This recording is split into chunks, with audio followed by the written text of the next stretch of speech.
All right, let's talk about a battle you've probably never heard of. I mean, we all know names like Agincourt and Orleans, right? But what about the Battle of Patay? It's a fight that was arguably way more decisive for the Hundred Years' War. And the wild part? It's a story all about how one really bizarre moment of chance completely flipped the script on European history. So picture this, the Hundred Years' War. It's this brutal, seemingly endless fight for the French throne. And for decades, England was just crushing it. They were winning, hands down. But then, on June 18th, 1429, the entire war, the whole thing, just turns on a dime. And it's because of one fatal, almost unbelievable mistake. And no, it wasn't some new strategy or a fancy secret weapon. It was just a sound. So to really get how huge this reversal was, we gotta rewind a bit. We need to see just how completely England was dominating this war.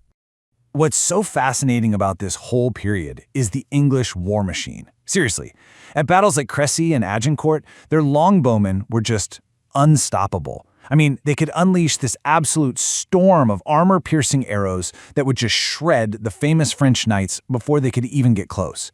You have to imagine, if you were French, these guys must have seemed totally invincible. But then, everything changed. You have Joan of Arc showing up, and the incredible lifting of the siege of Orleans. All of a sudden, the French have momentum. More than that, they have belief. And this kicks off what we call the Loire campaign. It's basically a lightning-fast offensive to snatch back all these key towns and bridges along the river. The French weren't just holding on anymore. They were finally on the attack. And this French offensive? Well, it turns into this high-stakes chase across the countryside. For the first time in what felt like forever, the English were the ones on the run. And you can see just how fast this all happened. The English abandon the siege of Orleans in May, and then boom, their garrisons just start to collapse, one after the other.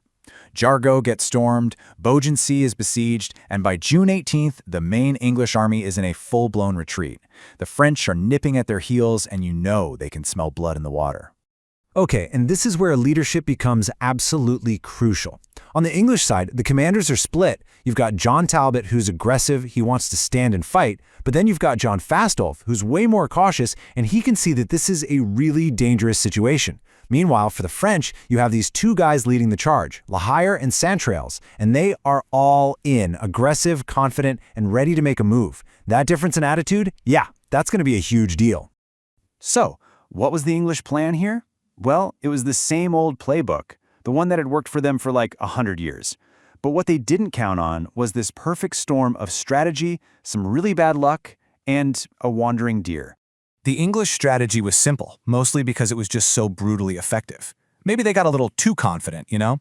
The plan was always the same. Their longbowmen find a good piece of high ground, they hammer a wall of sharpened stakes into the dirt, and then they just wait. When those French knights on their heavy horses came charging in, they'd either get impaled on the stakes or herded into these kill zones where the archers would just tear them to pieces. It was their go-to move, their perfect defensive trap. And here it is. This is the exact moment it all goes wrong.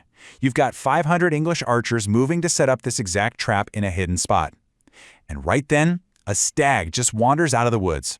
The archers, without even thinking, they let out a hunting cry, just an instinct. But here's the thing. French scouts were so close, they heard it. And just like that, the ambush is blown. The French know exactly where the English are hiding. That one little sound changed absolutely everything. What was supposed to be a carefully planned English ambush just became a mad dash, a frantic French charge. And those French commanders, La Hire and Xaintrailles, they did not hesitate for a second. They didn't even wait for the rest of their army to catch up. Their vanguard, just 180 knights, they get the word and they just go. An immediate all-out charge. This was pure shock and awe, a full-throttle assault aimed right at the English. I mean, think about that for a second. The one thing that made the English longbowmen so deadly, those sharpened stakes, they weren't even in the ground yet. The French cavalry just slams into them while they're still scrambling to set up their defenses. Their greatest strength was neutralized in a flash, and suddenly the most feared soldiers in all of Europe were completely exposed. The result was an absolute catastrophe for the English. It wasn't even a battle anymore, it was a rout. As soon as their veteran archers were broken, the rest of the army just fell apart. The French cavalry just rolled right over him.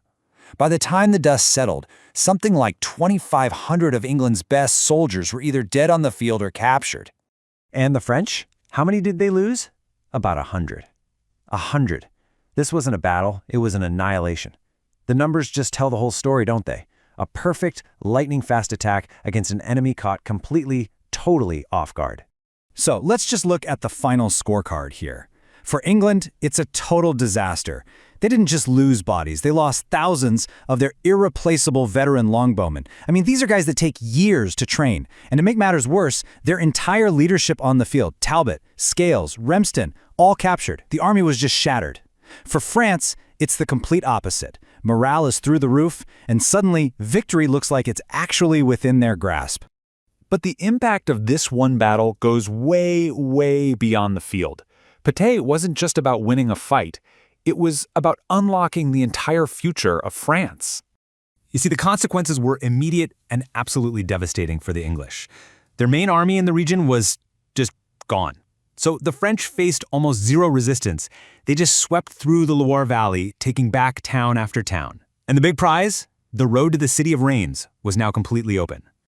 And this is the ultimate domino to fall. See, Reims was the traditional, sacred place where French kings were crowned. By marching there and getting crowned King Charles VII, the French heir, the Dauphin, gained this incredible legitimacy. So the victory at Patay, it didn't just win a battle. It literally made a king and cemented the entire French cause. So what's the takeaway here? What do we make of all this? Was the Battle of Patay a showcase of French tactical genius? Or was it about English arrogance, them getting lazy and just relying on the same old trick one too many times? Or does it all just boil down to pure dumb luck? A deer walking out of the woods at the exact wrong second? Honestly, it's probably a bit of all three, and it's just a wild reminder of how a single tiny moment can change everything.